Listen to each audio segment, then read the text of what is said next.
Assalamu alaikum. Good morning and welcome to Rise and Shine on 365. कैसे हैं आप लोग? कैसे हैं ज़ुहैब? वीकेंड गुजर चुका और मंडे आ गया है and Friday is really far. हम खुश हैं क्योंकि अभी बड़े इवेंट्स आ रहे हैं, रमजानुल मुबारक भी हैं और आईसीसी चैंपियंस ट्रॉफी भी रमजान के दौरान ही आएगी। बिल्कुल। तो बड़ा हमारी टीम इस वक्त काम कर रही है आपको एक बेहतरीन शो आगे आने वाले वक्त में दिखाने के लिए, तो उसके मुंतज़िर आप भी रहिए जी। बिल्कुल ऐसा ही है जी। आज शो में बात करेंगे सबसे पहले तो 19 फरवरी से शुरू होने वाली चैंपियंस ट्रॉफी की, जिसके एक्साइटिंग मैचेस का इंतज़ार अभी से शुरू हो चुका है।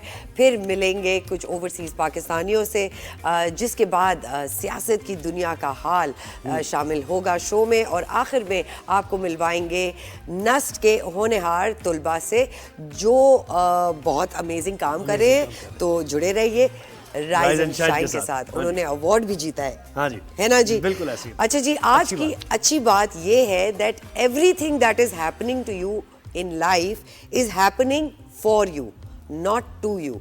तो हमें बहुत दफ़ा ऐसे लगता है कि जी ये कोई रिजल्ट आया, ये हमारे लिए नहीं था, ये हमारी प्रोग्रेस के लिए अच्छा नहीं है, बल्कि जबकि ये ऐसा नहीं है। बिल्कुल तल्ख तजुर्बात से जो आप गुजरते हैं जिससे उनसे सीखने को मिलता है, तो आप ही के लिए है ये, आपकी बेहतरी के लिए है, और आपको आने वाला वक्त बताएगा कि ये कितना आपके लिए बेहतर था और कितना तजुर्बा आपने इससे गेन किया। बहुत अच्छी बात आपने की है। Thank you Zuhaib.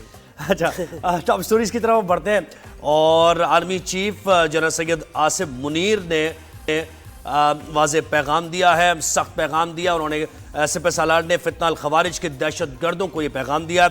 Army chief general Syed Asim Munir ने कहा कि खारजी अनासर इस्लाम की गलत तशरीह और इस्लामी तालीमात की खिलाफ वर्जी करते रहे हैं। कभी भी फितना अल खवारिज की फरसूदा सोच मुल्क पर मुसल्लत नहीं की जा सकती, नहीं करने देंगे मुल्क पर मुसल्लत। फ़ौज और अवाम में खलीज की कोशिश हमेशा नाकाम होगी। फसादियों और फितना अल खवारिज के खिलाफ हम लड़ रहे हैं। रियासत के सामने सरेंडर करने वाले रहम की तवक्को कर सकते हैं, लेकिन जो रियासत से लड़ने की कोशिश करेंगे भरपूर रियासत उनको जवाब देगी।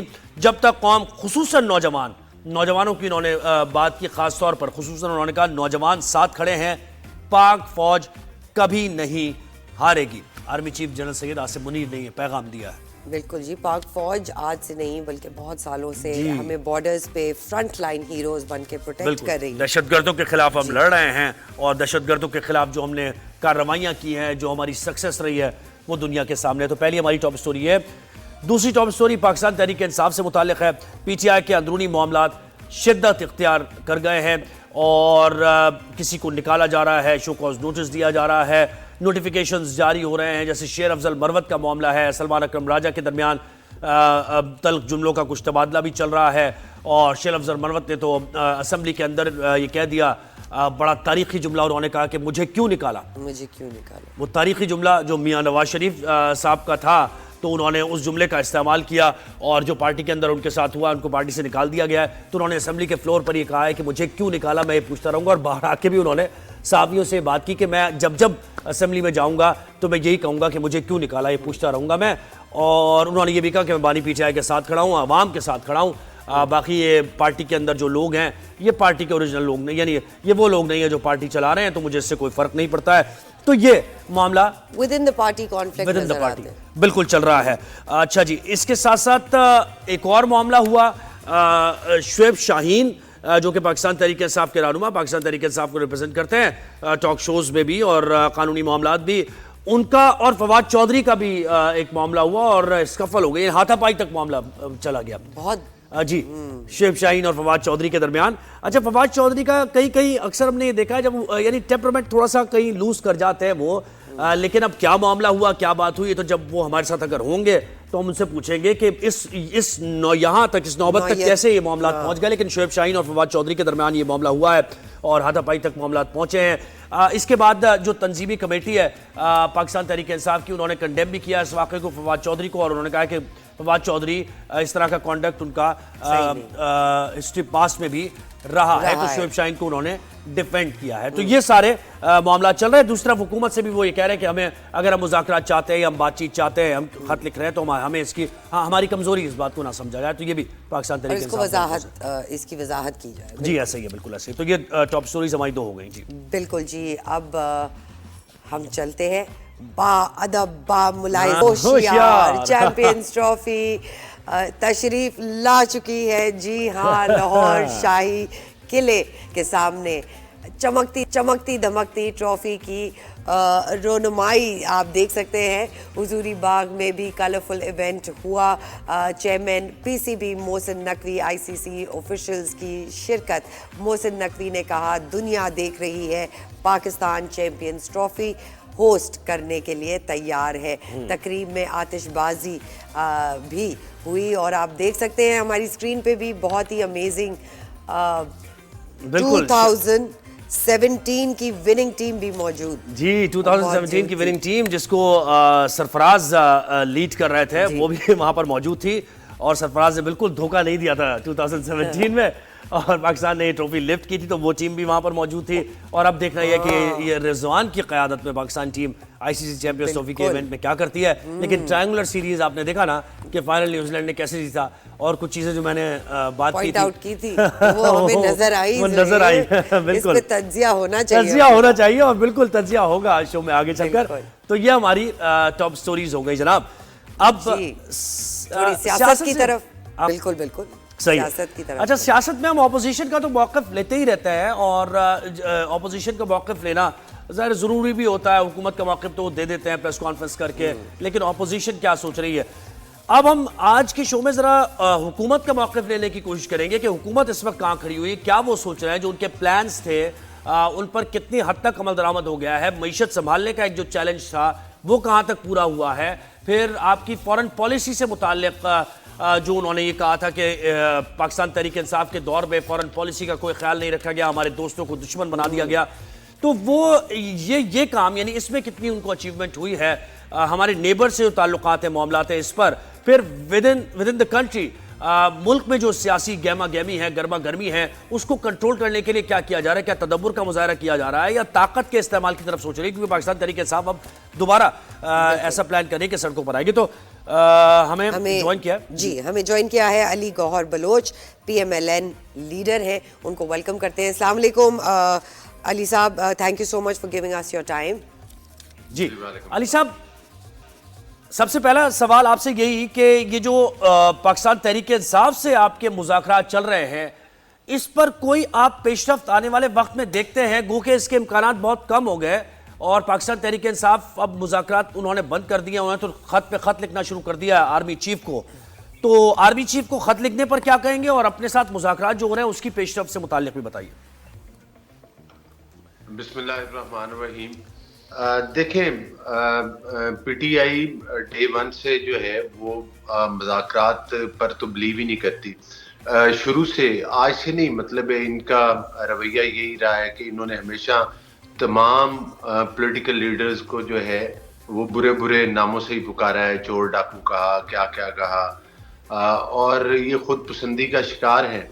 और इनमें सियासी पार्टीज वाले तो मैं समझता हूँ कि वो खसूसियात नहीं पाई जाती।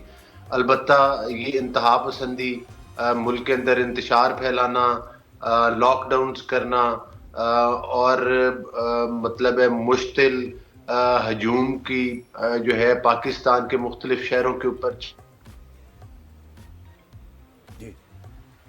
अली गौर साहब से देखिए पॉलिटिकल अच्छा दोबारा आ गए जी। अली साहब प्लीज कंटिन्यू करें।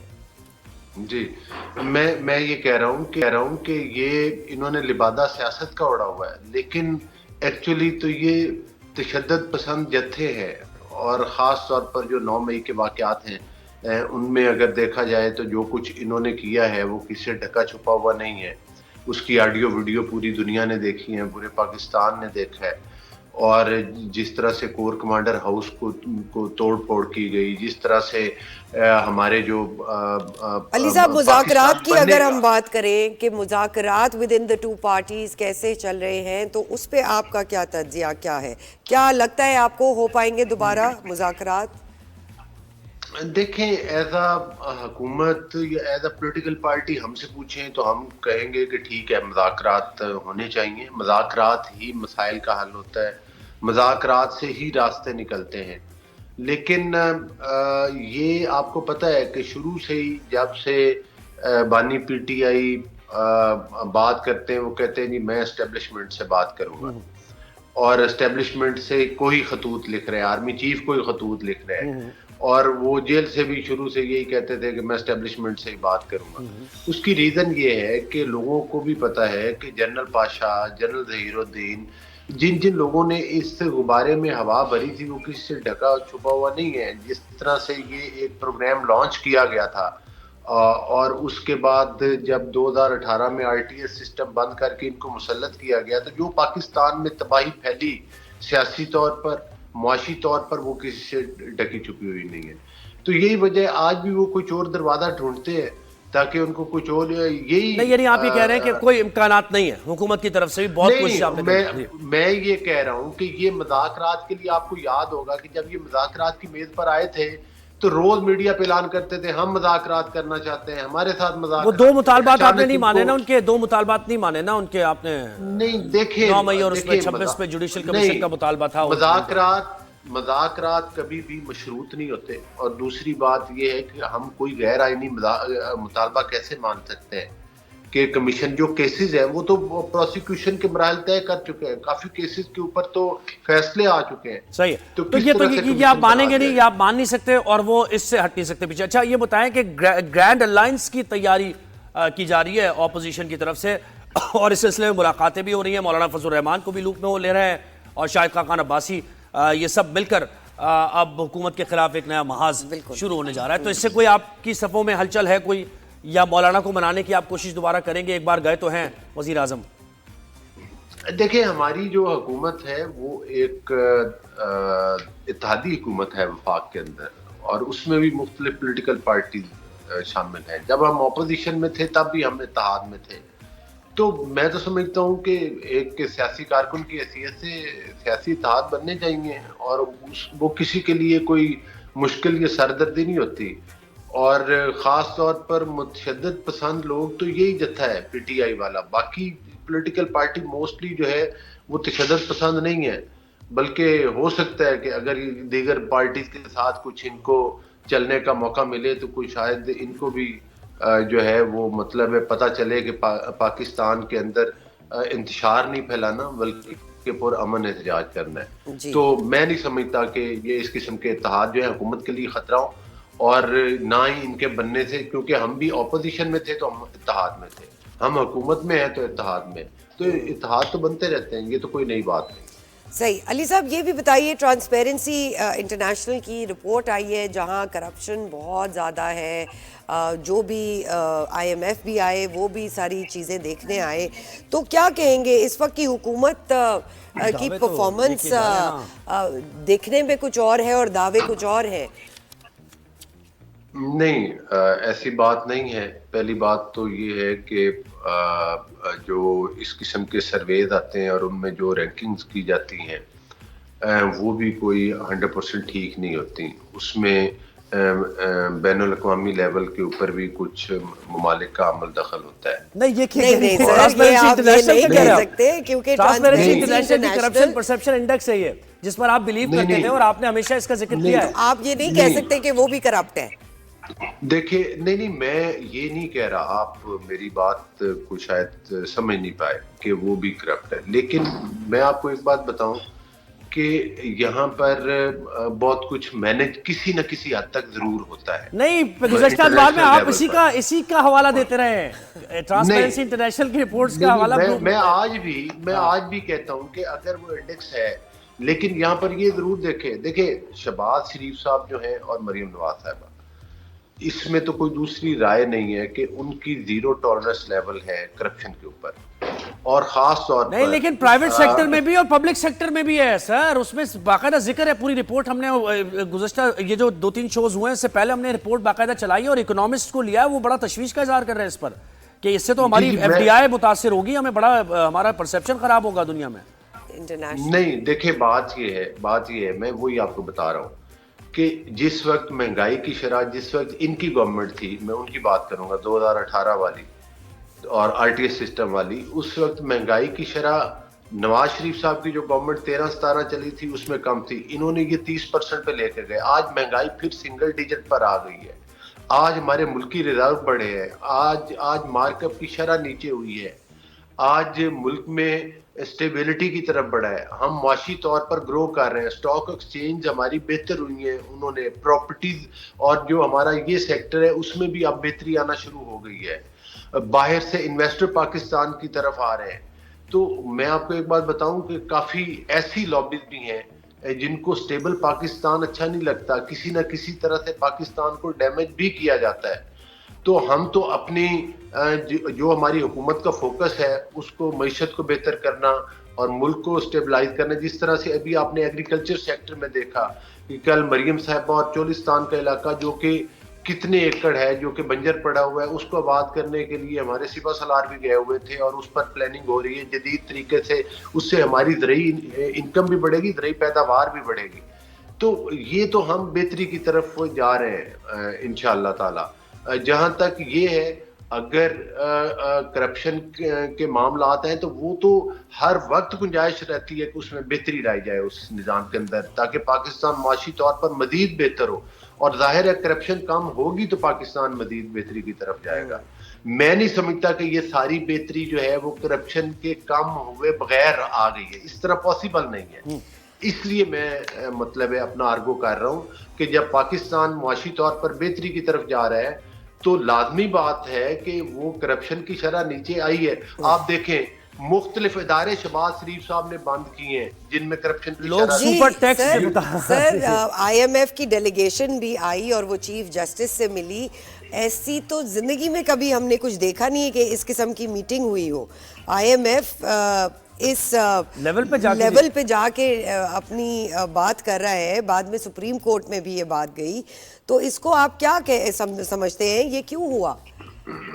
देखिए मैं आपको एक बात बताऊं कि वो एक बैनुल-अक़वामी इदारा है और जाहिर है कि IMF के पास हम पहली दफ़ा तो नहीं गए, मुख्तलिफ हुकूमतों के अदवार में IMF के पास गए, मुख्तलिफ ममालिक जाते रहते हैं। लेकिन काबिल ज़िक्र बात यह है कि जाहिर है जिस तरह से मुआशी तौर पर ये बुरकस निकाल कर गए थे मईशत का, और निटी-ग्रिटी में जाके इस निटी-ग्रिटी में जाके सर ऐसे सूरत हाल वो देखें, उन्होंने भी तशवीश का आपका टैक्स नेट में इजाफा नहीं हो रहा, आप सुपर टैक्स आपने लगा दिया है, लोगों के पास परचेसिंग पावर नहीं है। इकोनॉमी एक बिल्कुल अलग मसला है, ज़ाहिर है आप इकोनॉमिस्ट तो है नहीं उस तरह जिनसे कि आपसे डिटेल में बात की। अच्छा ये बताएं, जो विल्सन जो है वो ये कह रहे हैं कि डेमोक्रेसी एक्ट वो लेकर आए हैं, पाकिस्तान के लिए लेकर आ रहे हैं, बना रहे हैं अभी, और उसमें उन लोगों पर पाबंदी लगाई जाएगी जो बानी PTI के खिलाफ जिन्होंने कार्रवाइयां की हैं। तो आपको कोई तशवीश है कि इंटरनेशनली या US की तरफ से कोई प्रेशर आप पे बिल्ड हो रहा है आहिस्ता आहिस्ता? नहीं, देखिए बात यह है कि इस किस्म की लॉबिंग्स को हायर करना, और हमेशा ये तो वही पार्टी है ना जो IMF को खतूत भी लिखती रही है कि पाकिस्तान को कर्जा ना दे। ये वही लोग हैं ना जो पाकिस्तान के इदारों के ऊपर हमला आवर हुए, और वही पार्टी है जिसने 9 मई के वाक़यात किए। हमारा मुल्क आज़ाद है। आपको याद होगा कि जब इंडिया ने धमाके किए थे और उसके मुकाबले में पाकिस्तान ने मियां नवाज शरीफ साहब की क़यादत में चागी के मकाम पर धमाके किए थे, तो उस वक्त भी अमेरिका के प्रेसिडेंट के फ़ोन आए और अरबों डॉलर्स की ऑफ़र हुई थी, जो कि मियां साहब ने अपने जूते की नोक के ऊपर ठुकराई थी। तो हम इस किस्म के प्रेशर लेने वाले नहीं हैं। हम एक आज़ाद मुल्क में बैठे हुए हैं और हमारी अपनी दाखिली और खारजी मामलात में हम बिल्कुल आज़ाद हैं। 99 के बाद कैसे गए थे मियां साहब? वो जो एक मुआहिदा हुआ था वो वाला भी तो हुआ था ना, हिस्ट्री में चीजें हैं। बिल्कुल हुआ था। देखें मैं ये नहीं कहता कि कोई इस तरह, वो एक दूसरा मुल्क था, उसके साथ मामलात थे, और हमने पाकिस्तान ने हमेशा पुरअमन किरदार अदा किया है। पाकिस्तान में और दुनिया में अमन के लिए हम किसी भी मुल्क के साथ हाथ बढ़ा सकते हैं। हमारे खारजी मामलात में जो है हम अमेरिका समेत दीगर तमाम ममालिक के साथ एक अच्छी ख्वाहिश रखते हैं, और हम ये तोक़्क़ो करते हैं कि कोई हमारे मामलात में उस तरह से मुदाखलत ना करे। बिल्कुल और ये जाहिर है दीगर ममालिक में हम भी इस तरह से मुदाखलत हम भी यही चाहते हैं कि जब गवर्नमेंट कहती है कि सिंगल डिजिट पे महंगाई आई है, तो वो एक्चुअली भी अवाम को, जब हम अवाम से बात करते हैं तो वो भी यही कहें कि जी हम थैंक यू करते हैं हुकूमत का कि वाकई सिंगल डिजिट पे आ गई है। देखिए ऑफिशियली तो बहुत सारी चीजें कही जाती है बट प्रैक्टिकली नहीं नजर आती। मैं एक चीज जरूर ऐड करूंगा, आपने पहले वो सवाल किया था। देखिए आईएमएफ जाहिर है वक्त के साथ साथ पाकिस्तान को और दुनिया को चैलेंजेस है। आईएमएफ ने भी तो अपनी तरजीहात तब्दील की होंगी, आईएमएफ ने भी तो अपने एसओपी मुख्तलिफ कंट्रीज के लिए चेंज किए हैं।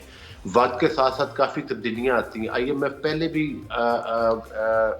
जो है वो कर्जे देती है दीगर ममालिक को, तो जाहिर है कि उस सिलसिला में जब उन्होंने आपके मुल्क में पैसा लगाना है तो उन्होंने वो मैयर भी तो बस यही बात है ना सर, यहाँ तक ऐसे चलते चलते यहाँ तक पहुँच चुके हैं हम। यहाँ से काश कर्जे भी पाकिस्तान के खत्म हो। बहुत शुक्रिया अली गौर बने हमें वक्त दिया राइज एंड शाइन में, और मुस्लिम लीग नून का मौक़िफ़ हमारे सामने लगा, हुकूमत का मौक़िफ़ हमारे सामने लगा। जनाब एक छोटी सी ब्रेक का वक्त हुआ है, कहीं मत जाइएगा, will be right back.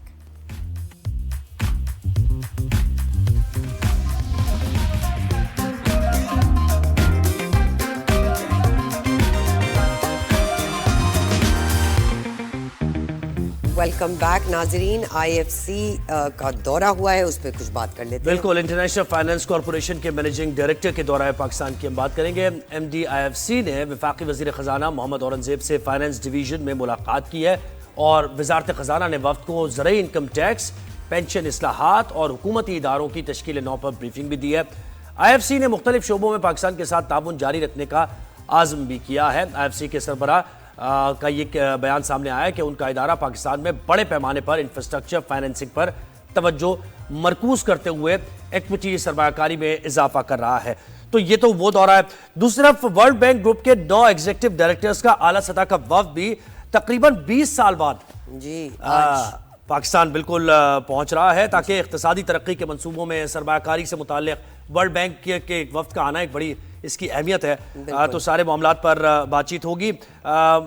40 Arab dollars के कंट्री पार्टनरशिप फ्रेमवर्क को आइंदा 2 माह के लिए मौसर अंदाज से नाफिज करने की हिकमत अमली पर तबादला ख्याल किया जाएगा इस वक्त के साथ। तो इस पर हमने बात करनी, इस पे हम मजीद बात करने के लिए वेलकम करते हैं डॉक्टर आबिद कयूम सलेहरी, माहिर माशियात है। अस्सलाम वालेकुम sir, thank you so much for coming on the show.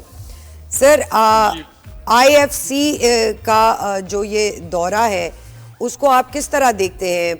Pakistan की इकॉनमी के लिए कितनी बेहतरी आएगी, क्या प्लान्स बनेंगे, क्या सोचते हैं? जी बहुत शुक्रिया। ये जो दोनों वफूद जिनका आपने जिक्र किया, आईएफसी के एमडी का आना और उसके बाद वर्ल्ड बैंक के एग्जीक्यूटिव डायरेक्टर्स की जो मतवक्को आमद है, तो ये बुनियादी तौर पे ये दोनों वर्ल्ड बैंक ग्रुप के ही मेंबर्स हैं। इंटरनेशनल फाइनेंस सेंटर जो है ये इंफ्रास्ट्रक्चर में और बड़े मनसूबों में हुकूमतों के साथ शराकत दारी और उनको सपोर्ट करते हैं।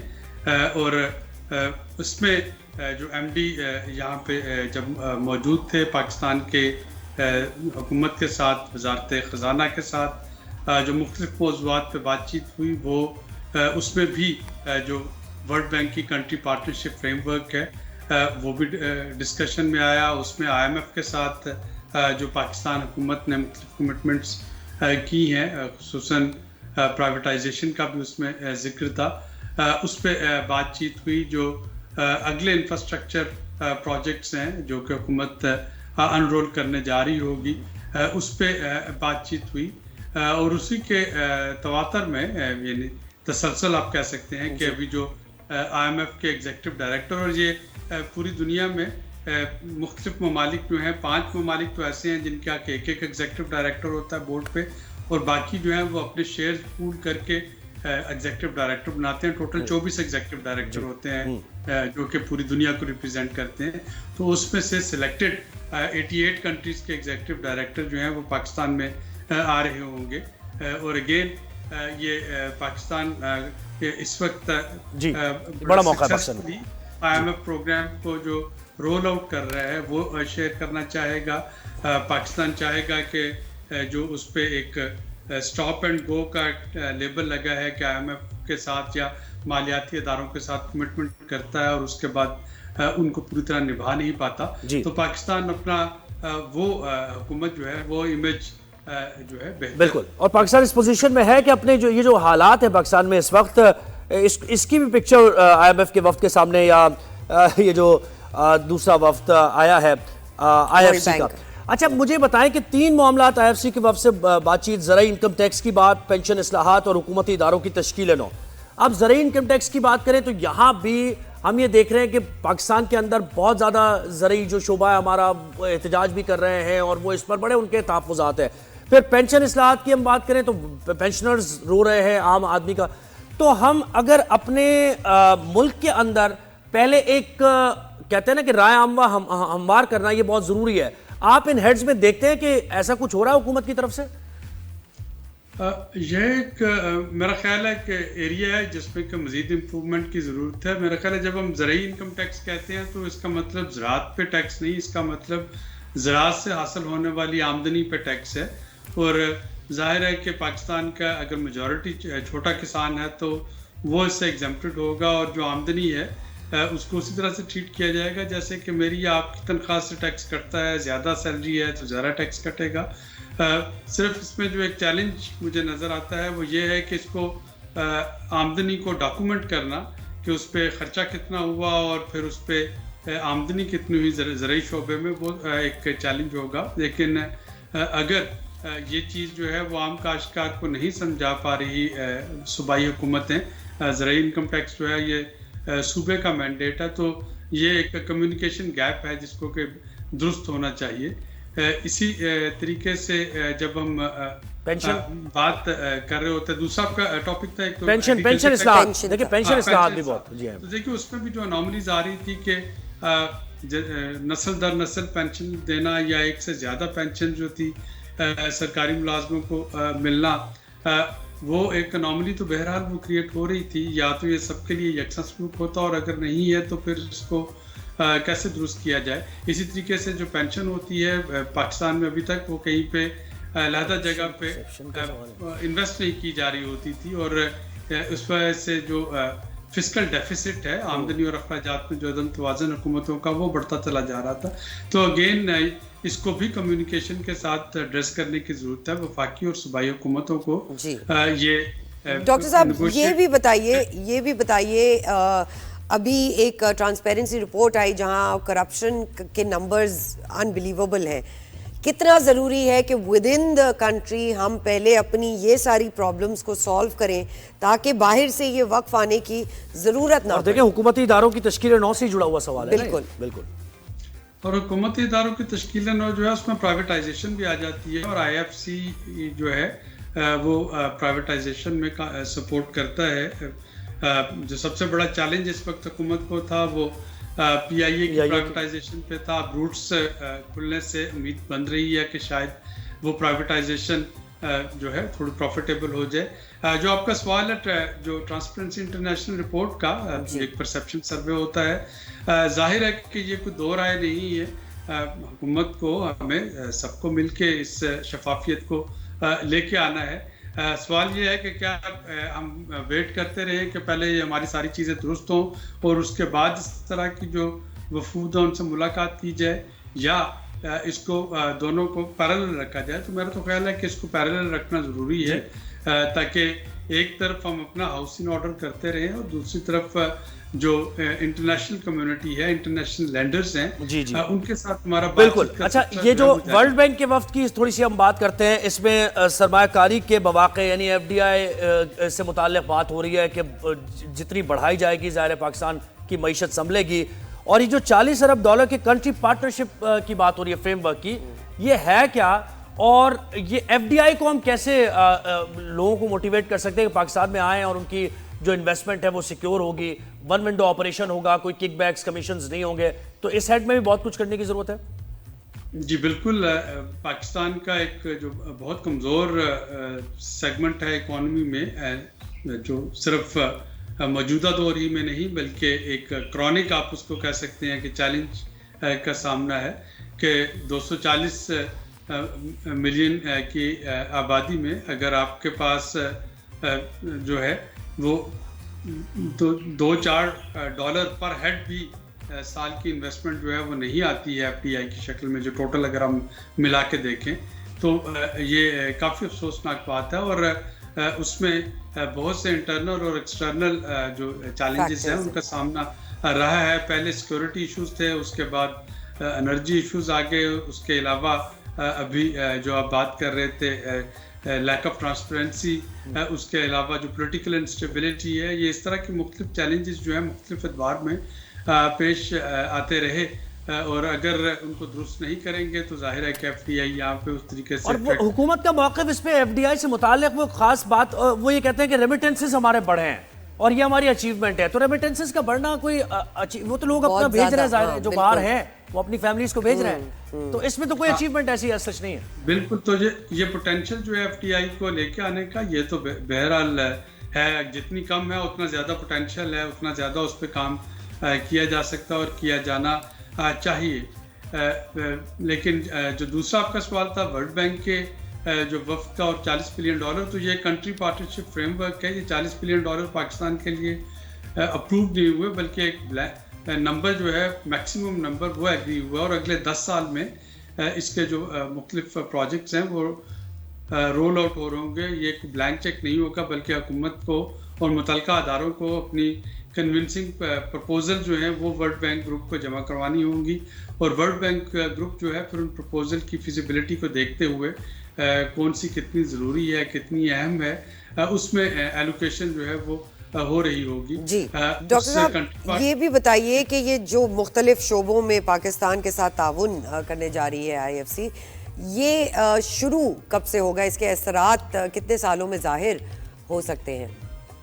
यानी आपके पास एक कंट्री पार्टनरशिप फ्रेमवर्क आ जाता है, उसमें मुख्तलिफ जो कमिटमेंट्स दोनों जानब से की जाती हैं। हमारी जानब से जो कमिटमेंट्स हैं वही हैं जो कि हम डिस्कस कर रहे हैं कि हम अपना हाउस इन ऑर्डर कैसे लेके आएँ। जो लेंडर्स की तरफ से कमिटमेंट है, IFC है या वर्ल्ड बैंक है या IMF होता है, वो एक ख़ास किस्म के लोन की कमिटमेंट होती है, लेकिन उसके बदले में हमें कुछ इस्लाहात लेके। डॉक्टर साहब, आप ये बताएं कि ग्रोथ रेट आप क्या देख रहे हैं? प्रोसेस है, आप बस ये बताएं कि ग्रोथ रेट क्या देख रहे हैं? इंटरेस्ट कम हो गया है, कितना हमारी ग्रोथ होगी आने वाले साल में? जो इस वक्त एक मुख्तलिफ लैंडर्स की जानिब से और हुकूमत की जानिब से एक रेंज बाउंड जो ग्रोथ दी जा रही है वो तकरीबन 2.25 से 3% तक रहने की तवक्को है। लेकिन इसमें दो चीज़ें बहुत इंपॉर्टेंट हैं।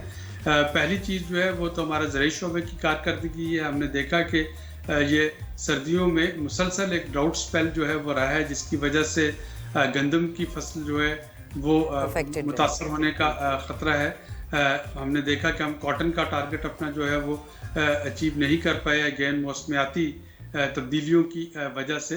तो इसमें जो मेजर फैक्टर होगा वो एग्रीकल्चर सेक्टर होगा कि एग्रीकल्चर सेक्टर और हमारी जो अभी रबी की फसल है वो कैसे परफॉर्म करती है। बिल्कुल।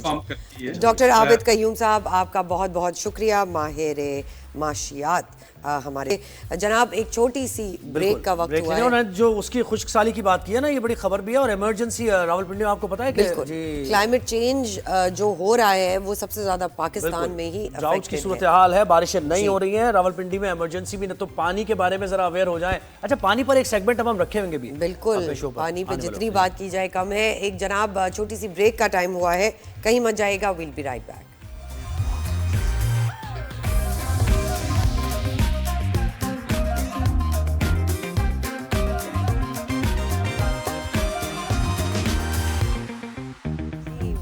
नाजरीन, अब बात होती है ओवरसीज पाकिस्तानियों की जर्नीज की।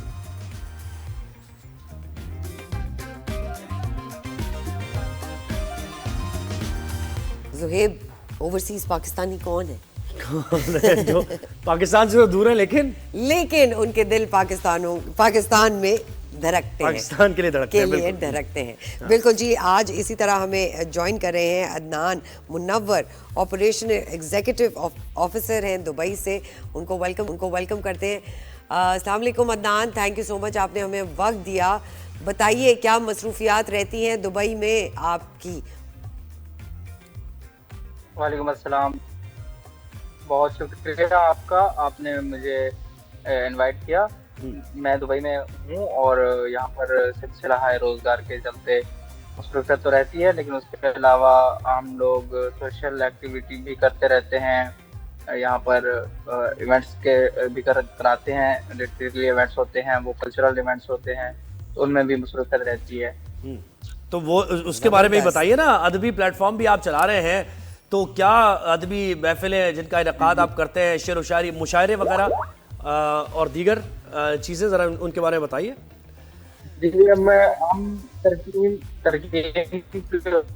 उन्वान से अभी 2 साल पहले हमने अपने एक अदबी प्लेटफॉर्म का आगाज़ किया था, जिससे जो है ना वो मुशायरे होते हैं, लिटिल इवेंट्स होते हैं, और उसी से बहसबाजी के मुकाबला जात भी अभी जो है ना आइंदगान में होंगे, आइंदा होने वाले वक्तों में। और इसके अलावा हम बुक्स के ऊपर भी काम कर रहे हैं, और यहाँ पर जो ओवरसीज पाकिस्तानी है जो उर्दू नहीं बोल सकते, जिनके बच्चे जो है ना वो यहाँ पर इंग्लिश मीडियम में पढ़ते हैं, तो उनको उर्दू तक भी जो है ना वो लेकर आने की तगदो करते अदनान, रहते हैं। ये आपने बहुत अच्छी बात की। बहुत सारे ऐसे पाकिस्तानीज हैं जो अपने बच्चों को उर्दू सिखाना चाहते हैं, तो बच्चों से रिलेटेड कोई कंटेंट आप लिखते हैं या बनाते हैं जिनसे उनको पाकिस्तान की या मुसलमानों की वैल्यूज का पता चले? हम लिखते नहीं हैं, हम बच्चों को काम देते हैं, फिर एक कंसर्न टीचर जो है या कोई कंसर्न पर्सन उनके साथ अटैच कर देते हैं, और वो मतलब जैसे कि वो कायदे आजम हो गए, कौन थे, इनका बैकग्राउंड क्या था, इन्होंने क्या काम किया, खास शख्सियात पे आप काम करते हैं। थे ही शख्सियात क्या है, तो इससे हम उनको इंट्रोड्यूस कराते हैं। तो अदनान, कोई शेर हो जाए, फिर जाहिर है आपको ऐसे थोड़ी जाने देंगे हम। कोई शेर हो जाए। बहुत शुक्रिया। मैं एक्चुअली, मुझे लोग कहते हैं कि मैं मोहब्बत से ज्यादा कहता हूँ। जी जी, कहिए कहिए। मेरे अंदर पाकिस्तान के दिल, पाकिस्तान की मोहब्बत भी है, तो नहीं, मैं जुदा हो गए, हम वहाँ से यहाँ आ गए, आए तो शौक में थे, लेकिन अब ऐसा लगता है कि मजबूरी में फंसे हुए हैं।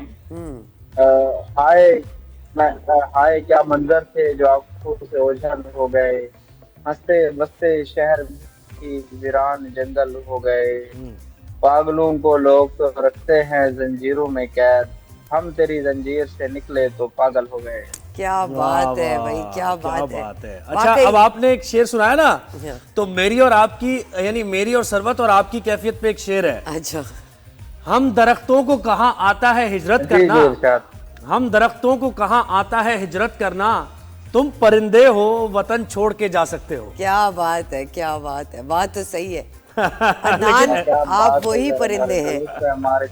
नहीं, अच्छा, ये बताइए अदनान, क्रिकेट मैच, क्रिकेट का शौक है? इंडिया पाकिस्तान और दीगर जो ममालिक अभी चैंपियंस ट्रॉफी पाकिस्तान में हो रही है, उसके लिए कुछ सोचते हैं, और दुबई में भी फिर होने वाले हैं मैचेस कुछ क्रिकेट के, क्या सोचते हैं? टिकट्स लिए हैं? एक्चुअली मुझे क्रिकेट का इतना ज्यादा शौक नहीं था, मैं वॉलीबॉल बहुत खेलता हूँ। अरे वाह। हमारे ऑफिस में जाहिर है इंडिया हमारे दोस्त भी है और बाकी भी है, तो मजा आता है जब कोई मैच होता है तो देखने में, एक दूसरे को इरिटेट करने में। हाँ। अब इंडिया पाकिस्तान का मैच आने वाला है 23 को, तो अभी से जो है उसकी रौनकें लगना शुरू हो गई हैं। सही बात है। बहुत अच्छा है अदनान, बहुत शुक्रिया, आपने हमें राइजिंग शाइन पर वक्त दिया, और ऐसे ही काम करते रहिए, अदबी इनकाद आप करते रहिए, बच्चों को भी सिखाते रहिए, उर्दू से उनका ताल्लुक जुड़ा रहे, बंधा रहे।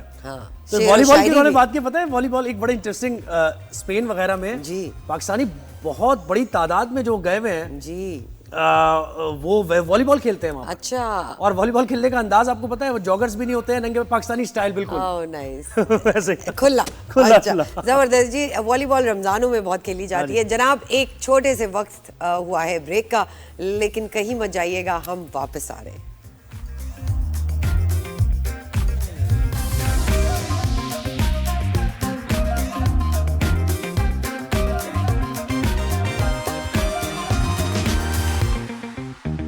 जी जनाब, वेलकम बैक।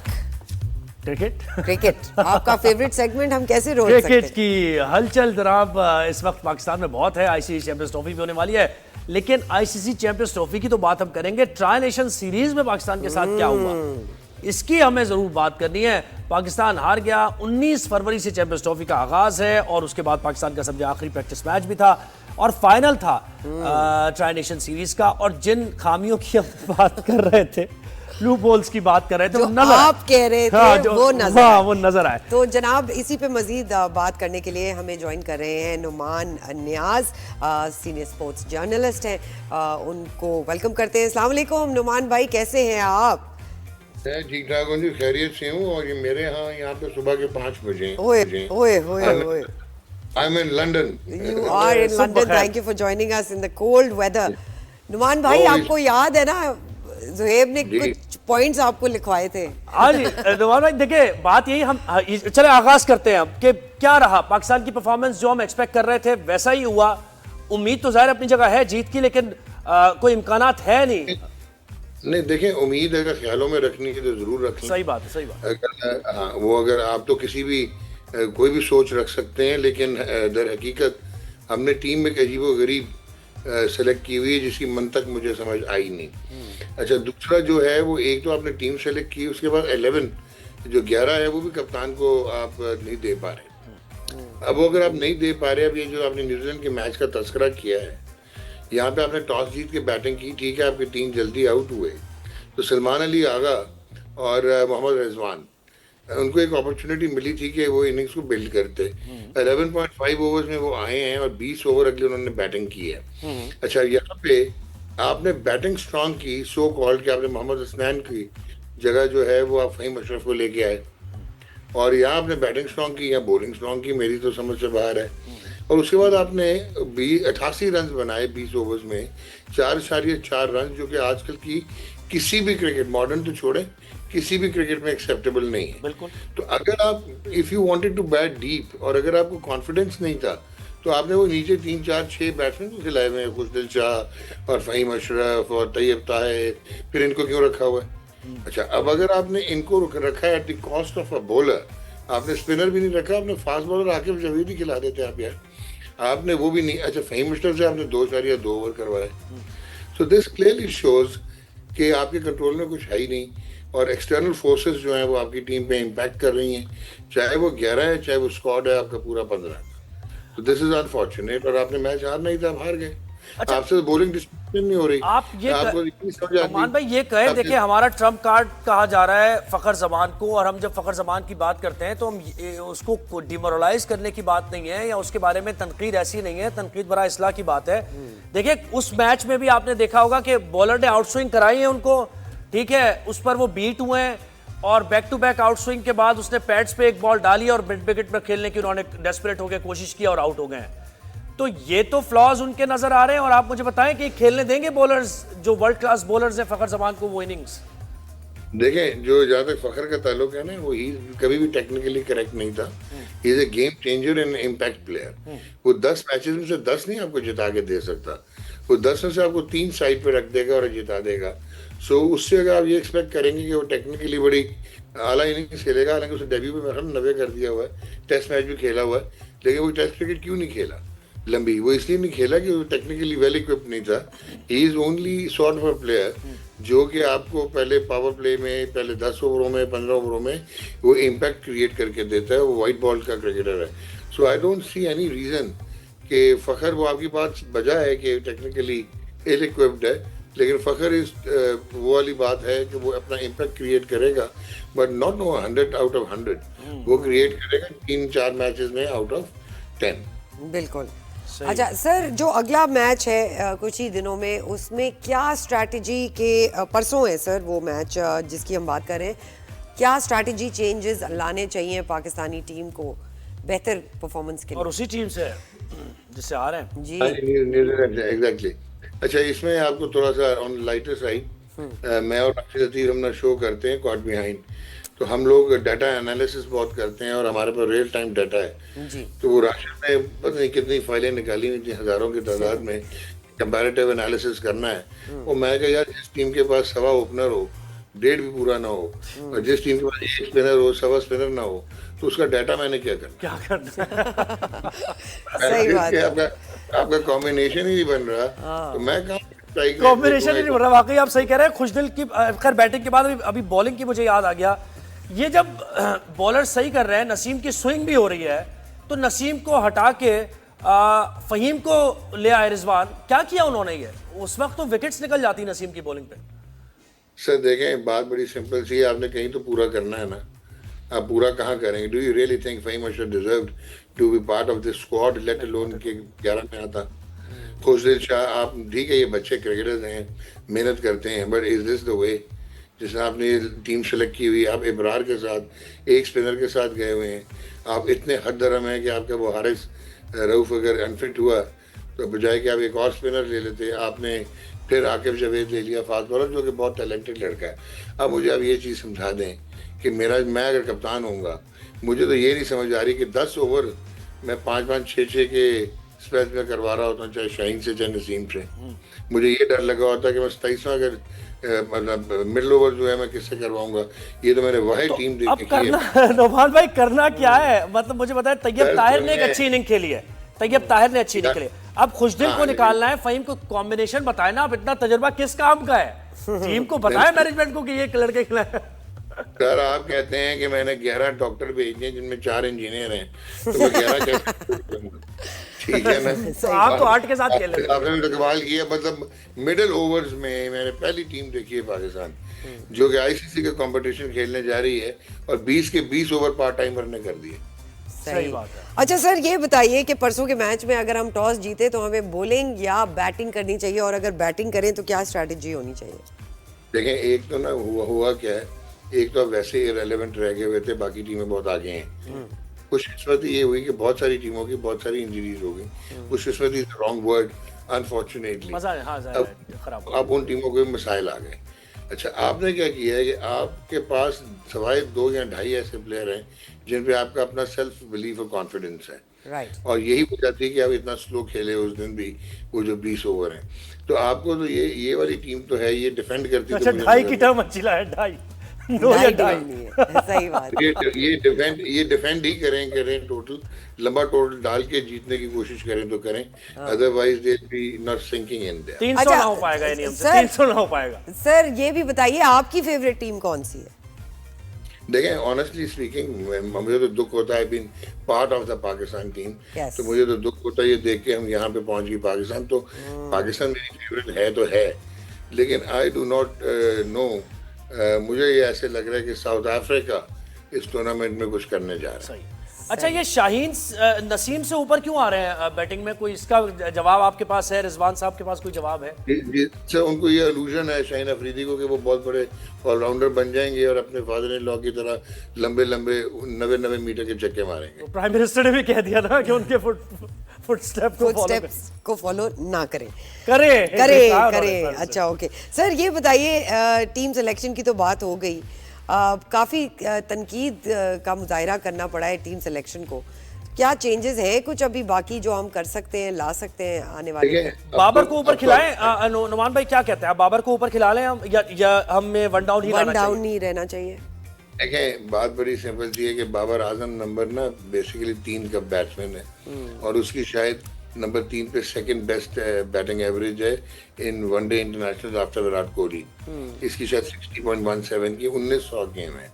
वो बंदा जो कि वैसे ही आजकल हिला हुआ है और जिसे परफॉर्म नहीं हो रहा, जिससे रन नहीं हो रहे, चाहे इंटरनल प्रॉब्लम है चाहे एक्सटर्नल प्रॉब्लम है, आपने उठा के उसको डिस्प्लेस कर दिया उस पोजीशन पे जहाँ पे उसने 3 या 4 मरतबा बैटिंग की हुई टोटल। तो एक तो ओपन करवाना बाबर से जुल्म है। Babar should come back at number 3 और आप साउथ शकील को यूज करें मिडिल में रैली राउंड करने के लिए, एक रोल दें आप अपना सलमान अली आगा को, और जो आपके कप्तान साहब हैं वो as a major player number 4 पे अपनी रिस्पॉन्सिबिलिटी लें, टारगेट करेंगे हमने 3-100। अच्छा नुमान भाई, आपने विकेट को कैसे देखा है? ये क्या वाकई ट्रिकी प्ले कर सकती है विकेट? क्योंकि ये फाइनल में जरा सा हमने देखा कि स्ट्रगल किया न्यूजीलैंडर्स ने भी, और कॉनवॉय के अलावा विलियमसन 34 रन बनाए 49 बॉल्स खेली, बिचल्स ने 57 रन बनाए 58 बॉल्स खेली, 56 इसी तरह लेथम ने बनाए। तो विकेट ट्रिकी थी या फिर उनका टारगेट कम था इसलिए वो स्लो खेल रहे थे? नहीं, देखें, दो तीन चीजें थी। एक तो वो अपने आप को टेस्ट कर रहे थे सिचुएशन में कि उन्होंने, क्योंकि आपकी बॉलिंग आपको समझ ही नहीं आ रही थी कि किसने करनी है और कहाँ करनी है, लेकिन लो एंड स्लो पिच थी वो। उस पिछले मैच में जो हमने चेस किया था साउथ अफ्रीका से, वो बहुत बेहतर पिच थी as compared to what we saw. ये वाला यहाँ पे गेंद थोड़ा फंस रहा था और रुक रहा था, जहाँ पे रन मुश्किल हो जाते हैं। अच्छा, और रिजवान पे फिर आप मजीद बात नहीं करना चाहेंगे, जिन्होंने 46 रन 76 बॉल्स पर, जिसमें से चौके 4 हैं और 1 छक्का है। सलमान अली आगा भी इस तरह 65 बॉल्स पर 45 रन, 1 चौका 1 छक्का है उनका। तो मैं सेट ही इससे नहीं बड़ी होगा। बात क्या करूं, मैं इससे बड़ी बात क्या करूं कि आपको आपके बाकी बैट्समैन पे कॉन्फिडेंस ही नहीं है। आप रीइंफोर्स कर रहे हैं, फहीम अशरफ को लेके आ रहे हैं, सो कॉल्ड आप बैटिंग को डीप कर रहे हैं, और फिर आप घबराए हुए हैं, चांस ही नहीं ले रहे और आप डरे हुए हैं। तो डर के तो क्रिकेट नहीं खेली जाती यार। और खुशदिल अगर भाई आप- क्या करेंगे? 18 पे 7 रन बनाए उन्होंने, बिल्कुल भी ऑफ कलर थे खुशदिल शाह, लगी नहीं रही थी उनसे, जबरदस्ती एक शॉट मारी और आउट हुए। अगेन जब आप सीधे तरीके से टीम में नहीं आते तो बहुत सारे और फैक्टर्स और फोर्सेस आपके दिमाग पे और आपके साइकोलॉजिकली इम्पैक्ट कर रही होती हैं। तो आप तो अपने ईज में है ही नहीं, आप तो रन सही भी हो क्या करेंगे? अच्छा डॉक्टर नुमान, सॉरी नुमान भाई, आप ये भी बताइए 23 को इंडिया पाकिस्तान का मैच है, that's gonna be a big match, tickets already sold out with in an hour, is that the kind of pressure the Shaheen's need? देखें, बात सुने, इंडिया पाकिस्तान तो मैच दोनों टीमों के लिए बहुत बड़ा होता है। अगर मैं ऑन पेपर देखूं, डायसेक्ट करूं, तो इंडिया अगर A plus plus plus plus team है तो पाकिस्तान तो शायद बी बी बी भी नहीं है। लेकिन जब आप इंडिया पाकिस्तान के मैच पे आ जाएंगे तो ये ऑलमोस्ट लेवल हो जाती हैं। Such is the adrenaline rush, such is the passion, such is the pressure और सच इज द फोकस। तो वहां पे तो जो मैं कहता हूँ ना, सवा ओपनर, वो ओपनर भी 2.5 बन जाता है। और डेटा बहुत नहीं रहता फिर। हमने वो किया। तो उस मैच को प्रेडिक्ट करना, लेकिन अगर आप रैशनली देखें, प्रैक्टिकली देखें, प्रैग्मेटिकली देखें, तो इंडिया इस वक्त बेस्ट क्रिकेट खेल रहा है and is one of the best teams in the world. पर दुबई में मार्जिनलाइज होना, वो भी घबराए हुए हैं, उन्होंने भी एक मंतक नहीं समझ आई, 5 स्पिनर लेके आ रहे हैं, जसप्रीत बुमराह है नहीं, तो मतलब ऑब्वियसली क्रिकेटिंग ना हो इसमें तो मैच कोई नहीं है। लेकिन अगर मैं बाकी फैक्टर्स को देखूं तो it could be a thriller. It could be a thriller. Home advantage हो सकता है, it's probably a second home for Pakistanis, लेना चाहे। दुबई अगर इंडिया- लेना इंडिया चाहे, का- बिकॉज हमने यहाँ पे तो होम इंडिया का ज्यादा होम है, वो कहते हैं। इंडिया का सर, क्योंकि हमारे भी यहाँ पे होम ग्राउंड का एज तो था, लेकिन वो नहीं नजर आया पाकिस्तानी टीम के थ्रू। मॉडर्न क्रिकेट में होम एडवांटेजेस खत्म हो गए हैं जी। ये सारे प्लेयर इतनी लीग्स खेलते हैं कि इनके सेकंड होम्स बन गए हैं। सब भी बन गए बिल्कुल। तो ये एक्लेमेटाइज हो गए हैं, इनको पता है एग्जैक्टली किसना कहाँ पे क्या खेलना है। और 4 टीम्स कौन सी हैं फिर आपकी सेमीफाइनल? यार देखें, unfortunately I would have love to name Pakistan, और पाकिस्तान की हिस्ट्री भी यही रही है, जब सारे उसको उधेड़ के रख देते हैं और उसके सारे मसाइल होते हैं तो कहीं ना कहीं से निकल के सामने। लेकिन ऑस्ट्रेलिया भी मुझे नहीं लग रहा, क्योंकि उनको थोड़ा दिक्कत हो जाएगी, उनकी स्टार कास्ट चली गई है। तो एक तो साउथ अफ्रीका, इंडिया, न्यूजीलैंड, ये 3 तो मैं आउटराइटली देख रहा हूँ। और चौथी आपकी एक आउटसाइडर भी हो सकती है, और वो अफगानिस्तान हो सकती है। अच्छा, Right. इंडिया या अफगानिस्तान? इंडिया, नहीं, साउथ अफ्रीका, इंडिया तो नहीं न्यूजीलैंड, है। ऑस्ट्रेलिया नहीं है? ऑस्ट्रेलिया नहीं है आपकी लिस्ट में? हाँ, वो थोड़ा सा उनका प्रॉब्लम होगी यहाँ पे, क्योंकि ठीक है कि स्टीव स्मिथ बहुत अच्छे कप्तान है, लेकिन जब मेरी क्रीम ही उड़ गई ना, मेरे 5 टॉप के प्लेयर चले गए। सही। डॉक्टर नुमान नियाज साहब, आपका बहुत बहुत शुक्रिया इतना अमेजिंग तज्जिया देने के वक्त। भाई उन्होंने तो बता दिया, आपकी कौन सी फेवरेट कोई टीम है? उम्मीद भाई, देखिए ये जो हम पहले से ही बात कर रहे थे ना, कि आपको रियलिस्टिक अप्रोच होनी रखनी चाहिए आपकी। चाहिए। अगर आप क्रिकेट खेलते हैं या देखते हैं और आप एनालाइज कर सकते हैं, तो उम्मीद ऐसी दे कि जो हो पाए काम। बिल्कुल तो ऐसे। पाकिस्तानी टीम का ना कॉम्बिनेशन नजर आ रहा है अभी। पाकिस्तानी टीम में बैटिंग में बहुत ज्यादा फ्लॉज हैं। पाकिस्तानी टीम की जो टॉप क्लास बॉलिंग होती थी वो भी नहीं नजर आ रही है। लाइनअप में नहीं है। तो बहुत मुश्किल है, लेकिन क्रिकेट बाय चांस कहते हैं, हो सकता है क्रिकेट में अगर और कोई देखिए- आपका दिन है तो फिर पाकिस्तानी टीम का यही है ना कि हारते हारते हम जीत जाते हैं। और जीते जीते हम हार जाते हैं। बिल्कुल सो ऐसे। We really hope that is the first one. एक नाजरीन, छोटी सी ब्रेक का वक्त हुआ है, कहीं मत जाइएगा, we shall be right back.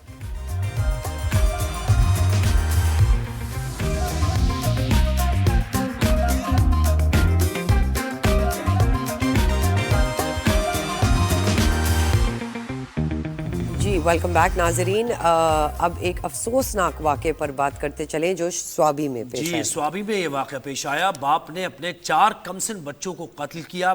अफसोसनाक वाक़या इलाका यार हुसैन सड़ा चीना में पेश आया। लाशों को यार हुसैन अस्पताल मुंतकिल किया गया। कत्ल होने वाले बच्चों की उम्रें 2 साल से 12 साल के दरमियान है, जिनमें 2 बेटे और 2 बेटियां भी शामिल हैं। बाप ने बच्चों को तेजधार आले से कत्ल करने के बाद खुदकुशी भी की है। इब्तदाई मालूमात के मुताबिक बच्चों का कातिल बाप है, ताहम पुलिस दीगर एंगल से भी तफ्तीश कर रही है। इंतहाई दिल दहला देने वाला ये वाकया हुआ है स्वामी वेरी में। सैड। अनवारुल हक नुमाइंदा 365 न्यूज़ हमारे साथ मौजूद हैं, उनसे उनको वेलकम करते हैं शो में। जी अनवार साहब, अस्सलाम वालेकुम, थैंक यू सो मच, आपने हमें वक्त दिया। सर ये बताइए कि ये वाकया कैसे पेश आया और अब तक क्या तफ्तीश में क्या बात सामने आई है? जी बहुत शुक्रिया जी। वाक़या ताना या हुसैन के हदूद गांव सर्च में पेश आया था, जहां रात को 42 साल हाफिज कुरान सैफुल इस्लाम नामी शख्स ने अपने ही कमसिन 4 बच्चों को तेजदार आले से ज़िबा करके खुद भी पिस्तौल से फायर करके खुदकुशी कर ली थी। इन बच्चों में 2 बेटे और 2 बेटियां शामिल थी। 12 साल का बड़ा बेटा जियाउर रहमान, 10 साल का अब्दुर्रहमान और 6 साल की बेटी सना, जबकि 2 साल की मासूम बच्ची हिना शामिल थी। इसे इतने बड़े वाक़े के पीछे 2-3 अवामिल है, लेकिन एक तो ये कि इसकी बीवी जो थे वो उनके दरमियान काफी अर्से से एक तनाज़ चल रहा था और वो नाराज होकर महकी गई थी। पड़ोसी के मुताबिक इनके अपने इस सैफुल इस्लाम बंदे ने अपने घर को अपने भाई के हाथ फरोख्त किया था और खुद किराए के घर में रिहायश पजीर था। इस नए घर में इसके बच्चे और बीवी नाखुश थे और तकाजा कर रहे थे कि अपने भाई से ये घर वापस ले ले।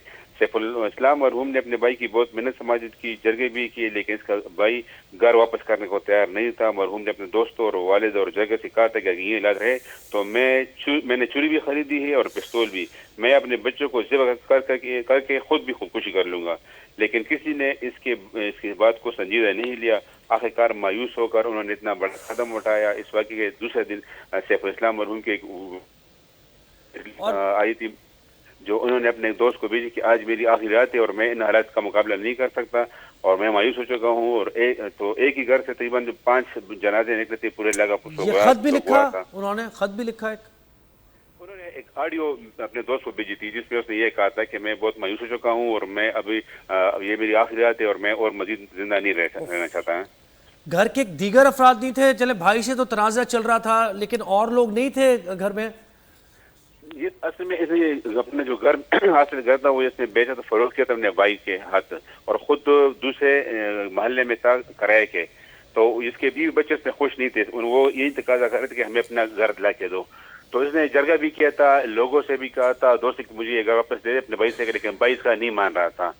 तो इसने खुदकुशी कर ली और यही वजह है कि फिर जो जरे के गांव के लोग थे उन्होंने भाई को ताजिर के भी नहीं छोड़ा। फिर इसके वाक़े के बाद उन्होंने फैसले किया, जरिया किया और सब ने इकट्ठा होकर मुतफ़िक़ ये फैसले किया कि इसका ये भाई चूंकि चोरी से और ये पैसे की मुआशी तंगी का कोई मामला हो सकता है? ये माशी संगत ये खुद एक इमाम मस्जिद भी था और टेलरिंग का काम करता था ना, खुद दर्जी था, तो वो मसला इतना नहीं था। लेकिन ऐसे में ये बीवी भी इसकी खफा हो गई थी, तो ये बच्चों को भी संभाल रहा था और ये बच्चे भी इस घर के पीछे खफा थे, तो यही वजह था। और इसी वजह से इन्होंने अपने मोहल्ले वाले ने इस भाई को भी इस घर से निकाल लिया कि आप भी इस घर में नहीं रहेंगे, इस गांव में भी नहीं रहेंगे। तो उन्होंने मुतफ़िक़ा फैसला करके इसके भाई को भी यहाँ से घर से निकाला हुआ है। जी कितनी अफसोसनाक बात है अनवार साहब के एक ही घर से 5 जनाजे। तो ये बताइए, जो प्रॉपर्टी का मामला है, अब पुलिस देख रही है इसको, तफ्तीश कर रही है, भाई से पूछगछ हो रही है, कस्टडी में लिया उनको?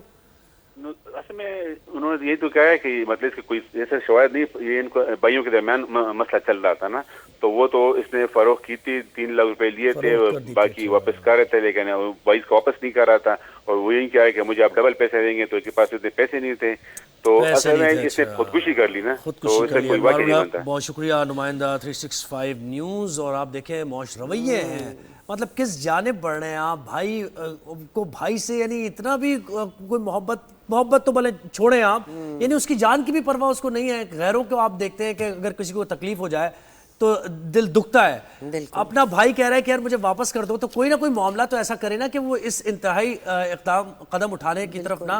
देखिए Suhaib, it's so unfortunate that economic state of the country is so trivial that भाई को नहीं मान रहा, बाप ने औलाद को कत्ल कर दिया। I mean this is extreme. Property मौजूद है, रह रहा है, लेकिन उसका भाई मौजूद नहीं है। भाई मौजूद ठीक है, तो वो कैसे जिंदगी गुजारेगा अगर कोई दिल यानी किसी का दिल रखने वाला है? बिल्कुल बिल्कुल जनाब, we are out of words. एक छोटी सी ब्रेक लेंगे, कहीं मत जाइएगा please, will be right back.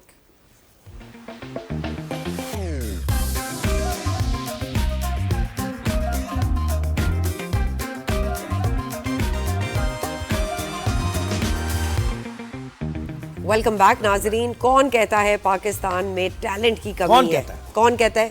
पकड़े जरा उसको जो कहता है। ये बिल्कुल कमी नहीं है। हमारी अनबिलीवेबल स्टूडेंट बॉडी है जो हर शोबे में, हर सेक्टर में, चाहे जराए हो ना हो, ये स्टूडेंट बॉडी आगे बढ़ के अपने हर्डल से आगे निकल के पाकिस्तान का नाम रोशन करना चाहती है।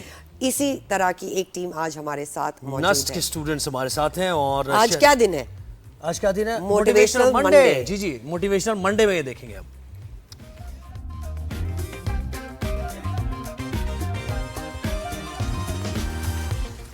तो हुआ कुछ यूं है कि शेल इको मैराथन विन की है 2025। नस्ट के स्टूडेंट्स ने एक प्रोटोटाइप, एक गाड़ी बनाई है और उसमें उन्हें इनाम भी मिला। तो ये हमारे साथ नस्ट के स्टूडेंट्स मौजूद ही हैं। हम उनको इंट्रोड्यूस कराते हैं। जी। हुजैफा रहमान हमारे साथ मौजूद है। अस्सलाम वालेकुम हुजैफा। फातिमा जैदी हमारे साथ मौजूद हैं। अस्सलाम वालेकुम। और हम्माद काजी मौजूद हैं। भाई सबसे पहले तो बहुत बहुत मुबारक हो, और नाजरीन के लिए और हमारी इंफॉर्मेशन के लिए भी आप प्लीज़ मुझे बताइए कि आप लोगों ने ये कैटेगरी कौन सी थी जिसमें जीता, और फिर आपकी इन्वेंशन क्या थी? हमदान आपसे हम बात करें। हुजैफा सॉरी।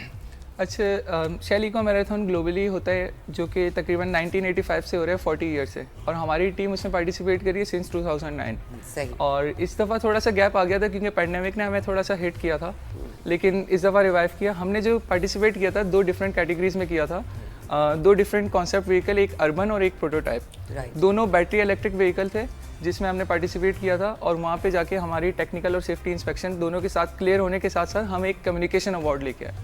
और कम्युनिकेशन अवार्ड बेसिकली ये होता है कि नॉर्मली क्या होता है कि आप इंजीनियरिंग स्टूडेंट या टेक्निकली काम तो कर रहे हैं, लेकिन लोगों को किस तरह कम्युनिकेट करेंगे कि आपने क्या प्रोडक्ट बनाया है, या लोगों को इसके पीछे टेक्नोलॉजी किस तरह बताएंगे, तो वो बेसिकली कम्युनिकेशन में आता है। और उसमें एक चीज़ ज़्यादा जो सबसे इंपॉर्टेंट होती है वो ये होती है कि आप वहाँ पे इंटरनेशनल जजेस को किस तरह कम्युनिकेट कर रहे हैं कि आपका प्रोडक्ट क्या है, तो उस बेसिस पे कैसे मुख्तलिफ है एंड कैसे क्या चीज़। तो क्या ये एक अर्बन आपकी व्हीकल थी और एक प्रोटोटाइप? तो अर्बन में क्या, यानी कि डिजाइन क्या था उसका? रेसिंग कार है, क्या है? अर्बन कॉन्सेप्ट जो होता है इट्स मोर लाइक जो कमर्शियल व्हीकल होता है आपका रोड में सिटीज में अवेलेबल होता है। प्रोटोटाइप जो होता है यानी सीडान, जैसे सीडान हो गया या हैचबैक या नॉर्मल उस तरह की कार जो कि सिटीज में या रोड पे आप देख सकते हैं। लेकिन प्रोटोटाइप जो होता है वो एक फ्यूचरिस्टिक कार होती है जिसका डिजाइन थोड़ा सा ऑड होता है कि हम उसको ज्यादा से ज्यादा एरोडायनामिक बनाएं और उसकी फ्यूल एफिशिएंसी हमारे पास ज्यादा की तरह का कुछ बनाया आपने ना? जी बिल्कुल उसी तरीके से। और ये आइडियाज कहाँ से आते हैं और सोते हुए ये जब आती है? तो फातिमा ये बताइए कि बहुत सारे कंट्रीज ने पार्टिसिपेट किया, तो सबसे ज़्यादा टफ कंपटीशन और सबसे ज़्यादा इनोवेशन आपको किसकी पसंद आई? 61 कंट्रीज ने पार्टिसिपेट किया, सॉरी 16 कंट्रीज ने पार्टिसिपेट किया जिसमें से 61 टीम्स आई थी। तो सबसे ज़्यादा जो इंडिया की टीम भी थी, चाइना की भी टीम भी थी। इंडिया वाले जो थे उन्होंने टेक्निकल अवार्ड जीता, टेक्निकल इनोवेशन अवार्ड जीता, जो उनका जो आइडिया था वो बहुत अच्छा था। और इंडोनेशिया की टीम बहुत आगे थी हर अवार्ड में। तो उनकी जो कार्स थी, उनका शेप और उनकी जो इनोवेशन थी वो बहुत अच्छी थी। तो हुज़ैफा आप ये बताएं कि हमदान अच्छा ठीक है ना, अब बस स्टूडेंट्स हैं हमारे सही है। मुझे बताएं कि कौन सा आप ये प्रोटोटाइप जो आपने एक फ्यूचरिस्टिक जो बनाई है, समझ रहे हैं कि उसकी प्रैक्टिकलिटी ज़्यादा है मार्केट में? अगर फंडिंग की जाए, उसको प्राइवेट सेक्टर आए, तो आप उसको एक फिनिश प्रोडक्ट के तौर पे वो लॉन्च की जा सकती है? कंपनी से बात हुई है आपकी इस सिलसिले में कोई? नहीं, बेसिकली हमारे जो डिज़ाइंस होते हैं वो हम लोग कह लें कि जो हमारा कंपटीशन होता है उसको टारगेट करते हुए हम लोग बनाते हैं। इट्स नॉट लाइक दैट कि ना हम लोग इसको ना नॉर्मल सीडान्स के साथ कंपेयर कर सकें। जैसे कि आपने देखा होगा जो हमारी गाड़ी है उसका जो वो बहुत ज़्यादा एरोडायनेमिक है। सही है। उसका डिज़ाइन कुछ इस तरीके से बनाया जाता है कि हम लोग मैक्सिमम फ्यूल एफिशिएंसी उससे अचीव कर सकें। I would like to mention कि हमारी 196 kilometre per unit of charge या कह लें कि पर यूनिट ऑफ वॉट हम लोगों ने अचीव किया फ्यूल एफिशिएंसी। मतलब एक अगर हमारा यूनिट होगा एक इलेक्ट्रिसिटी का, उसमें 196 किलोमीटर माइलेज कवर देगी गाड़ी। जी गाड़ी देगी। ये हमारी लाइक हम लोगों ने इसको कितने देर में चार्ज होगा वो गाड़ी? पूरी फुल चार्ज कितनी देर में होगी? इट्स अराउंड 2 आवर्स लेंगे। 2 आवर्स। और 2 यूनिट्स, 2 यूनिट या 1 यूनिट बिजली का? 1 यूनिट के अंदर। हमारा जो बेसिकली टीम का पर्पस है वो बेसिकली 3 चीज़ें कि सस्टेनेबिलिटी, फ्यूल एफिशिएंसी कि आप कम से कम फ्यूल में ज़्यादा से ज़्यादा चल सके। तो उसके लिए हम डिफरेंट जो टेक्नोलॉजीज़ है, डिफरेंट प्रोसेसेस है, डिफरेंट चीज़ें इंप्लीमेंट करते हैं कि हमारी गाड़ी कम से कम, जैसे शेप की बात हो रही है, अगर मैं इसकी टायर्स की बात करूँ, इस तरह के टायर्स चुने जाते हैं जिसका रोलिंग रेजिस्टेंस सबसे कम हो। मोटर सिलेक्शन की बात करूँ तो सारी टेक्निकल टर्म्स को उस पर ब्रेनस्टॉर्मिंग करके, फिर उसके डिज़ाइनिंग करके, फिर उसके बाद फैब्रिकेशन करके, वो सारी चीज़ें करके ये एफिशिएंसी अचीव तो ये तो बड़ी महंगी महंगी व्हीकल्स आ रही हैं, इलेक्ट्रिक जो आ रही हैं पाकिस्तान में, आप देखें हाइब्रिड ही अब तो 1.5 करोड़ से ऊपर की ये गाड़ी है, लेकिन जो कम्प्लीटली इलेक्ट्रिक है वो तो 2 करोड़ तक। तो क्या उसका यानी प्राइस रेंज क्या रखा है आपने? अगर तो आप तो मार्केट ब्रेक करने वाले हैं। फिलहाल हमने तो प्रोजेक्ट के लिए बनाई थी, कंपटीशन को स्पेसिफिक टारगेट करके। मुमकिन तौर पे उसका प्राइस रेंज क्या हो सकता है कॉस्टिंग करके? लास्ट ईयर हमारा एक जो गाड़ी थी वो कम्प्लीटली एक इलेक्ट्रिक गाड़ी थी जो कि अर्बन उसमें थी, तो उसमें हमारी कॉस्ट जो आई थी वो अराउंड 3 to 3.5 मिलियन आई थी। 3.5 मिलियन, 3.5 मिलियन। लेकिन ऑल्दो आप उसको कंपेयर मतलब नॉर्मली जो कमर्शियली अवेलेबल है उससे नहीं कर सकते, क्योंकि उसमें बैटरी रेंज थोड़ी सी ज़्यादा है हमारे पास। कि आप हमारे पास टोटल था कि आप 70 किलोमीटर उसमें चल सकते हैं पर बैटरी चार्ज। लेकिन उसमें टैक्सेस वगैरह ऐड ऑन करके वो तकरीबन 7 तक की 8 तक की वो गाड़ी मिलनी चाहिए। अच्छा, कितना टाइम लगा फातिमा? नेक्सस तोड़ना चाहिए ये वैसे होना चाहिए, आप मार्केट तबाही करते हैं। फातिमा ये बताइए कितना टाइम लगा इस पूरे प्रोजेक्ट को बनाने में, उसको इन्विजन करने में, जैसे टीम इन्विजन है आपकी, तो उसके बारे में बताइए। अच्छा, हमने जो ये गाड़ियाँ, दोनों गाड़ियाँ बनाना शुरू की थी, बल्कि तीनों गाड़ियाँ बनाना शुरू की। हमने टीम निक्सर कॉलेज जो है उसकी भी टीम हम लेके गए थे, शैलिको मैराथन, हमने उनको पूरा मेंटोर किया था। तो तीनों गाड़ियाँ हमने शुरू की थी अक्टूबर में। अरे वाह, अक्टूबर में बनाना 2024? Yes, October 2024. From scratch, we designed it, we made it come to life and made it come on the roads. And इस सब चीज़ों में हमें 3 से 4 महीने 3 से 4 महीने में ये इनोवेशन हो गई। अमेजिंग। तो रोडों पे चलती है फिर गाड़ी? जरूर चलती होगी, हवा में भी उड़ेगी। I know. आपकी सड़कों पे नहीं चलती हुई नजर आएगी, लेकिन हमने अपनी यूनिवर्सिटी की रोड पे जरूर चलाई। और फॉर्मूला क्या था इसका? बस कर दें। अच्छा हमदान, ये बताइए कि आप डिफरेंट ईयर्स के स्टूडेंट हैं, तो ये ग्रुपिंग कैसे हुई? ये बेसिकली ऐसा होता है कि ना, जब एक नया बैच आता है हमारी यूनिवर्सिटी के अंदर तो हम लोग रिक्रूट करते हैं नए स्टूडेंट्स को। तो हम लाइक जो सीनियर्स होते हैं वो मेंटोर करते हैं। Fatima is the youngest student in this group. First year, मैं सेकंड ईयर और ज़ैफा भाई इज फ्रॉम। तो बड़ी रॉकिंग सी जैकेट्स पहनी है आपने भाई, ये क्या है? ये कोई लीग इसका भी बताइए जरा। ये एक हमारे स्पॉन्सर थे, उन्होंने हमें उनको लाइक हम लोगों ने ऐसे ही अपना आइडिया सारा पिच किया था, तो उनको like he was very much amazed कि ना पाकिस्तान के लिए कोई ग्रुप है जो कि ना इतना सब कुछ कर रहा है पाकिस्तान के लिए। या वैसे एक बात बताओ, एक आइडिया, तुम बाइक्स भी बनाओ। बाइक्स पाकिस्तान में बहुत इस मार्केट में इस वक्त बड़ी जगह है यार। पाकिस्तान की मार्केट में तो इलेक्ट्रिक के लिए बहुत ज़्यादा जगह है, बल्कि अब तो गवर्नमेंट बाहर से BYD एक्सपोर्ट कर रही है गाड़ियाँ। तो अगर पाकिस्तान की अपनी मगर फातिमा, जब लाइट चली जाएगी तो फिर कैसे करेगी गवर्नमेंट हेल्प? जब लाइट ही नहीं होगी तो वो बहुत ज़रूरी है। अच्छा भाई, फ्यूचर प्लान्स क्या है? हसनैन जरा बताइए, क्या और जीतना है पाकिस्तान का नाम? और म्यूजिक वगैरह, कोई यूथ है भाई आप, और क्या करते हैं इसके अलावा? क्रिकेट, फ्यूचर के जैसे आपने मेंशन किया ना कि रोड पे गाड़ी अवेलेबल करना, तो हमारा यही टारगेट है कि टेक्नो फेस्ट एक कंपटीशन होता है टर्की में, शेल इको तो कतर में इस दफ़ा हुआ था, टेक्नो में हम उसमें पार्टिसिपेट करें। वो एक कमर्शियली व्हीकल है, एक उसको अगर आप इंटरनेशनल जजेस से एक कंसिडरेशन मिल जाती है और वो उसको क्लियर कर देते हैं, तो फिर डिफरेंट कंपनीज को अप्रोच करना, गवर्नमेंट सपोर्ट लेना और उसको अवेलेबल करना। ICC का फाइनल कौन जीतेगा? पाकिस्तान इंशाल्लाह। सही है। अदनान, फातिमा और हसनैन, आपका बहुत बहुत शुक्रिया और we wish you all the best. इसी तरह लगे रहें, काम करते रहें, मुन्ना भाई भी खुश होंगे, हम भी खुश होंगे। बिल्कुल बिल्कुल। और देखिए, हम ये कह रहे हैं, ये जैसे गाड़ियां लेकर आए हैं, तो हम ये कहते हैं कि प्राइवेट सेक्टर को आगे आना चाहिए और उनके साथ कोलैबोरेशन करके मार्केट में अवेलेबल करनी चाहिए ऐसी गाड़ी कि जो लोग अफोर्ड कर सके। अभी कुछ ऐसा हो रहा है कि एक नेक्सस बन गया है और उस नेक्सस में लोगों के लिए अफोर्डेबल नहीं होगी, उसको ब्रेक करना बहुत ज़रूरी है। जनाब, शो से मुझे और ज़ुहैब को खुदा हाफिज करना है, आप हमें इजाज़त दीजिए। हमदान और हुज़ैफा आ रहे हैं। कल एक बार फिर मुलाकात होगी जी, नए न्यूज़ और व्यूज़ के साथ और अदर चैंपियंस के साथ। अपना बहुत ख्याल रखिएगा, ख्याल रखिए, फीडबैक देते रहिए जी। खुदा हाफिज। अल्लाह हाफिज।